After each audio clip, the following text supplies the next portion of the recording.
Hey, what's going on, my friends? It's your man Adam A. Spencer here, and I want to talk about dollar cost averaging and how we are using this strategy to build our wealth. We literally have applied dollar cost averaging to our dividend portfolio as well as our growth portfolio that we cover every weekend. So, tomorrow's video, I think it'll be our growth portfolio since that's kind of taking a beating, and then we'll do our dividend portfolio on Sunday. So every weekend we do an update into those portfolios because we're taking on, or not taking on, but we've applied dollar cost averaging.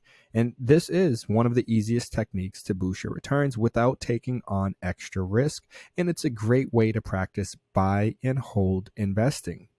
Dollar cost averaging is even better for people who want to set up their investments and deal with them infrequently.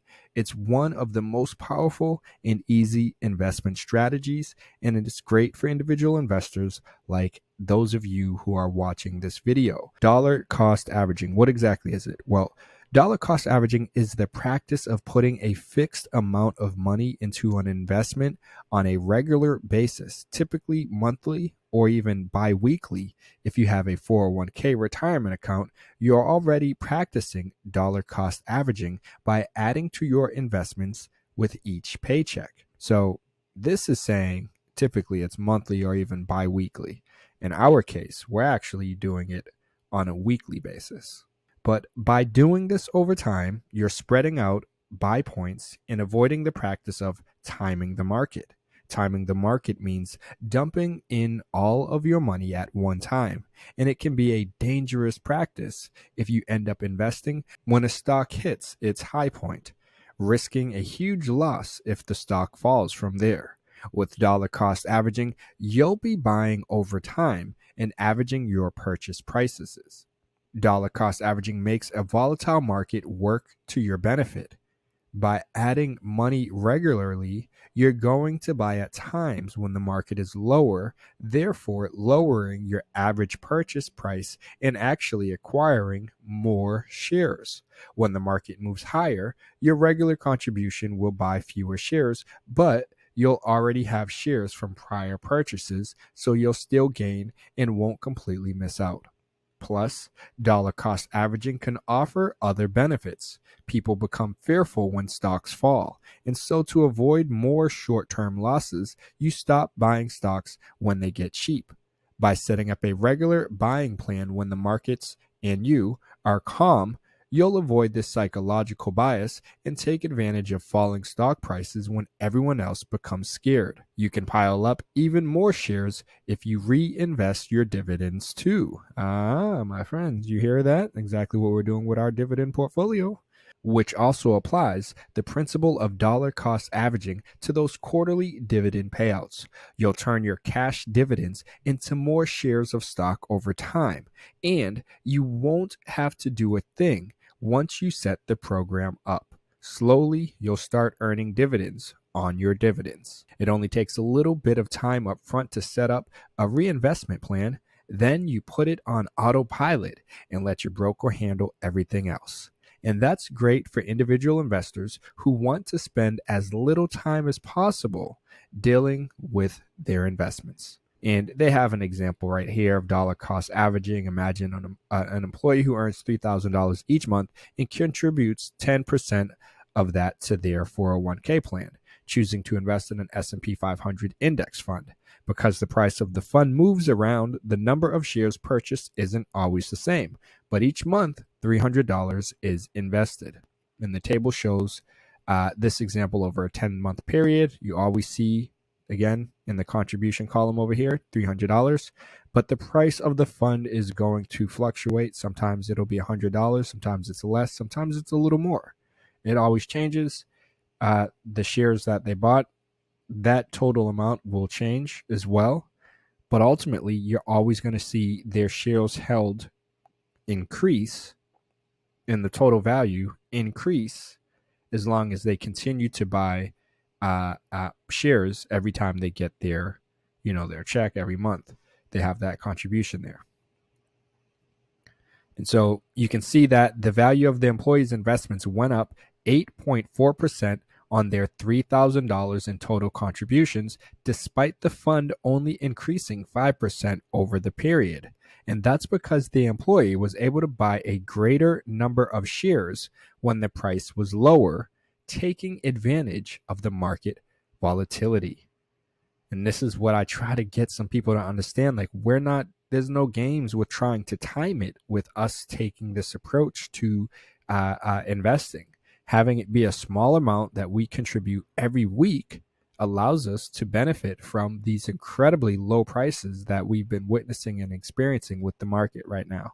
So it has been a effective strategy for growing our wealth. And, as I just mentioned, it has been effective. But the question might arise, and here is a better answer that you might want to say to someone if they say, does dollar cost averaging really work? And it can depend on your specific situation, but dollar cost averaging has been a successful way for many people to invest over time. The question is about whether you should time your purchases based on market conditions or just buy consistently over time using the dollar cost averaging method. Timing the market has proven to be very difficult, and most people are better off with a consistent investment plan. Another issue is that most people are investing money as they earn it, like through a workplace retirement plan such as a 401k. Dollar cost averaging makes sense here because you're investing what you can as soon as it's available to be invested. However, if you inherited a large sum of money, say $100,000, you wouldn't want to spend that. You wouldn't want to spread that out to be invested over years. In that scenario, it's best to get it invested relatively quickly, but you could still spread out purchases over a few months to take advantage of potential volatility. Now, of course, it is not perfect. So there are some disadvantages to dollar cost averaging. And the main disadvantage to dollar cost averaging is that in a market that generally rises over time, you'll likely be better off being fully invested as soon as possible. But because most people are saving and investing as they earn money, dollar cost averaging is the next best option. Another disadvantage is that you still need to pick up good underlying investments. If you're dollar cost averaging into a poor investment, the way you bought in won't save you. The approach works best with broad-based funds such as an S&P 500 index fund, which has performed well over long periods of time. So, my friends, as I mentioned, we have our growth portfolio and our dividend portfolio that we contribute $25 a week to every single week, regardless of how the stocks are doing in those portfolios. We always buy. Doesn't matter. And ultimately, while some of those stocks have been getting kind of hammered, a lot of our growth stocks in particular are getting hammered right now, which is normal. The market in general is kind of bad, but especially the growth and tech, some companies are getting killed, and our portfolio unfortunately is no different. So the benefit is, since we are dollar cost averaging, we are still buying it right now at these really low prices, like BACT, for example, BAKKT, really low prices. And we're not worried, we're not freaking out, because we are just continuing to buy more while it's down in these low ranges, which is allowing us to get a larger number of shares at this point in time. Eventually, as we saw down here, their investments went up 8.4% on their $3,000 contributions, despite the fund only increasing 5% over time.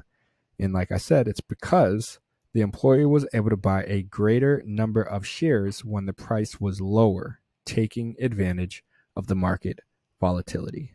So, my friends, I hope this video makes sense. I hope this strategy is something that you consider applying to your investment strategy as you try to grow your money. Of course, it might not make sense if you have a large amount of cash and the market's about to run up and you want to get that money in there ASAP and take advantage of these low prices. Or if it's if the market isn't, if a stock that you want to buy isn't going any lower, get in, right? No point to dollar cost average when it's going to go up when you can get in right now. Of course, you don't know if it's going to go lower. And when we oftentimes think, oh, it hits support, it's not going lower, and then it goes lower, that's where dollar cost averaging makes the most sense. So hopefully you guys found this video helpful, informative. If so, definitely smash that like button. Feel free to leave a comment down below letting me know your thoughts about this strategy for investing and growing your money. And like I said, feel free to check out some of the links I have down there to get some free cash or free stocks when you start investing with Webull or M1 Finance. But all right, my friends, much appreciation for watching. You already know I gotta keep it moving, but I'll see you in the next video. Peace.